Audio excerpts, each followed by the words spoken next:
Aujourd'hui, je vais vous présenter Les 100 puits de Salaga de Ayesha Haruna Atta, qui est une autrice du Ghana. Donc c'est un livre qui vient juste de sortir aux éditions Gaïa pour la rentrée littéraire. Ayesha Haruna Atta a déjà écrit d'autres romans et nouvelles, mais c'est le premier qui est traduit en français. Donc c'est une jeune autrice qui a une trentaine d'années et elle a choisi dans ce livre, ce qui nous intéresse particulièrement, de situer l'action à la fin du 19e siècle, donc dans son pays, à un moment où en fait l'Afrique, beaucoup de pays africains vont basculer sous domination coloniale européenne. Alors pour raconter son histoire, elle a choisi d'entrecroiser deux destins de femmes. Amina, une jeune paysanne, et Woche, qui est une princesse. Donc une princesse vraiment de sang royal, qui jouit de beaucoup de privilèges. Donc on voit bien déjà l'écart entre les deux femmes. Donc Woche est une princesse qui sort de l'ordinaire parce que c'est une jeune femme très affirmée, qui s'intéresse à la politique, qui s'intéresse aux armes, qui s'intéresse à toutes sortes de choses qui ne sont pas considérées comme étant féminines. Elle a un jeune frère, à peu près donc du même âge qu'elle, qui lui, par contre, ne s'intéresse pas du tout à ces choses et on dit fréquemment d'eux que l'une a pris le caractère masculin et l'autre, le garçon, a pris le caractère féminin. Elle a même à un moment une liaison avec une jeune femme, bon, ça va évidemment mal se terminer, mais on voit bien qu'elle essaye par tous les moyens d'échapper à sa condition de femme. Jusqu'au jour où, malheureusement, son père a besoin, son père étant menacé par d'autres rois, a besoin de l'appui d'un souverain qui soit fort et de son armée, parce que sa vie est menacée, et il décide qu'elle doit se marier. Normalement, dans leur famille, dans leur ethnie, les femmes sont libres de choisir leurs époux, en tout cas les princesses, mais dans ce cas particulier, évidemment, Woche doit obéir à son père parce que c'est le seul moyen de les sauver de l'anéantissement. Parce que la société de cette époque en Afrique, en réalité, ressemble beaucoup à une société féodale traditionnelle comme on l'a connue en France sous l'Ancien Régime, avec beaucoup de querelles de pouvoir, ce qui donne un aspect très politique aux choses. Et cet aspect politique, justement, plaît énormément à Woche qui a envie de s'en occuper et qui a envie de faire de la politique autrement.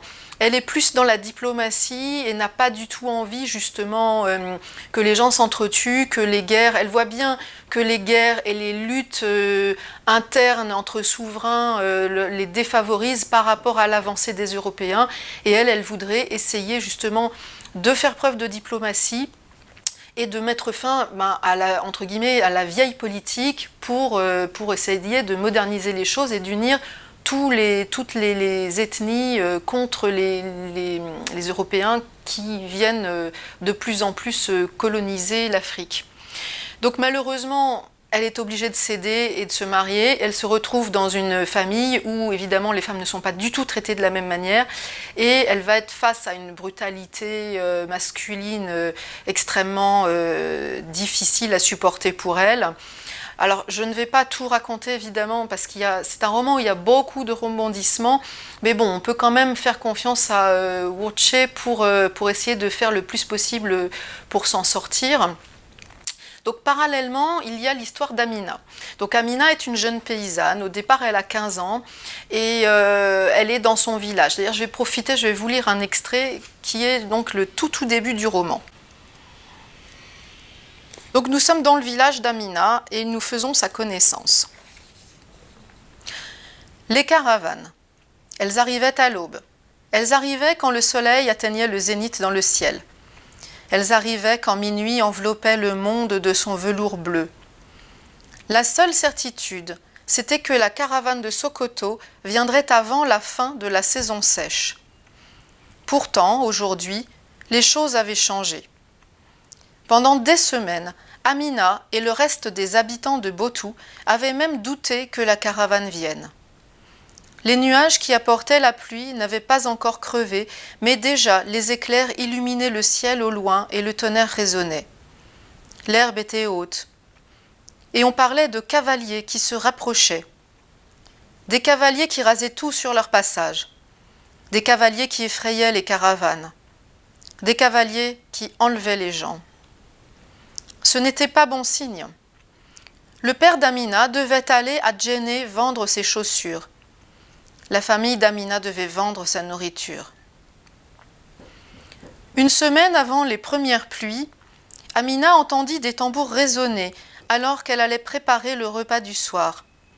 Elle lâcha ses oignons, remercia Otiénou de leur avoir épargné cette infortune et alla chercher en hâte ses sœurs jumelles dans la case de sa mère. Les filles se pressèrent de rejoindre la foule de leurs sœurs et de leurs frères du village, qui entonnaient à plein poumon des chants de bienvenue. Amina distinguait à peine leur voix, étouffée par les tambours de la caravane. Avec les jumelles, elles se faufilèrent pour passer devant. Les dromadaires et ceux qui les montaient défilaient, avançant presque au rythme des battements de tambours, suivis de femmes portant d'énormes paquets en forme de nuages qui oscillaient sur leurs têtes. Après elles, venaient des ânes, chargés d'amoncellements vertigineux, puis des porteurs, hommes et femmes à l'air misérable, encombrés de paniers et de poêles, vêtus seulement de quelques bandes d'étoffes couvrant leurs parties intimes. Hassana, l'aînée des jumelles, se mit à agiter les bras d'enthousiasme en apercevant au loin une silhouette qui semblait flotter au-dessus de tout le reste de la procession. « Le Madougou !» Le cœur d'Amina se mit à cogner d'excitation. Figure majestueuse, chevauchant un cheval gigantesque, le Madougou leva la main pour saluer la foule. On aurait cru que le monde tremblait sous son pas. C'était à cause de sa tenue, de sa monture, de sa danse, du fait qu'il avait vu des lieux en ce monde qu'aucun d'entre eux ne connaissait. C'était à cause de son pouvoir. Il était le point culminant de la caravane. Voilà, donc, la jeune Amina est dans son village, dans une famille très unie où toutes les choses se passent bien, jusqu'au jour où débarquent donc les fameux cavaliers dont on parle dans le premier paragraphe, qui sont des chasseurs d'esclaves et qui vont réduire le village en cendres et emmener toutes les personnes valides pour les vendre. Donc Amina et ses frères et sœurs vont entamer un long voyage qui va être effectivement terrible. Et elle va finir, après des péripéties, donc je vais pas non plus raconter en détail, mais bon, il lui arrive beaucoup de choses, jusqu'au jour où elle finit sur le marché d'esclaves de la ville de Salaga. Et à ce moment-là, Wurche, justement, a besoin de quelqu'un pour l'aider et pour des raisons un peu compliquées, va décider de l'acheter. Et va commencer alors entre les deux femmes une relation, bon, au départ évidemment, qui est totalement déséquilibrée, et qui avec le temps va se moduler de plus en plus jusqu'à ce que les deux femmes arrivent vraiment à avoir une espèce de complicité et chacune vivant des choses difficiles, donc Wurche avec son mari abusif et la pauvre Amina évidemment dans sa condition d'esclave vont se rencontrer en fait sur cette espèce d'impuissance dans laquelle elles se trouvent toutes les deux. Donc c'est un roman qui est vraiment très intéressant à bien des titres. Premièrement parce que en fait, il raconte l'esclavage en Afrique. Et ça, c'est un sujet qui est rarement évoqué malheureusement. On a tendance à beaucoup parler de la traite transatlantique, mais malheureusement, l'esclavage existait aussi en Afrique. Il existait avant que la traite transatlantique ne commence. Et bon, d'après des choses qu'on a pu lire récemment, il existe toujours, notamment en Mauritanie, où c'est pas 3 personnes, mais c'est des dizaines de milliers de personnes qui sont concernées encore aujourd'hui. D'ailleurs, je fais mention du livre de Kisly Palson qui est également paru aux éditions Gaïa l'année dernière, qui racontait justement l'histoire d'un esclave et qui en fait s'est beaucoup étendu sur toutes les questions liées à l'esclavage encore de nos jours. Voilà. Donc ce thème de l'esclavage en Afrique a été très très peu traité. C'est quelque chose qui sans doute est un sujet un peu tabou parce que bon, ça reste quand même une honte aux yeux de beaucoup de gens et on n'ose pas tellement encore en parler. Donc, parce qu'en fait le roman se passe à une époque où normalement l'esclavage n'était plus autorisé. Internationalement, il avait été aboli. Et ensuite, la chose aussi qui est vraiment très intéressante, c'est le point de vue féministe évidemment, puisque là on a les deux destins complètement a priori opposés, puisqu'on a une princesse donc qui est au sommet de la hiérarchie sociale, et une jeune femme qui est une esclave. Donc on pourrait se dire qu'elles n'ont rien de commun. En réalité, toutes les deux souffrent de l'emprise des hommes sur elles, et elles sont finalement pas tellement plus libres l'une que l'autre. Alors ce qui est intéressant justement, c'est qu'on voit que suivant l'ethnie, on n'a pas la même manière de traiter les femmes. C'est pour ça que Wuorche, par exemple, peut se permettre d'être, entre guillemets, une féministe avant l'heure, si je puis dire, puisqu'elle est élevée dans une famille où il y a une grande tolérance vis-à-vis de ces, entre guillemets, excentricités. Et son père écoute son avis. Son père est suffisamment intelligent pour comprendre qu'il a une fille qui elle-même a beaucoup de finesse intellectuelle et qui peut lui donner de bons conseils.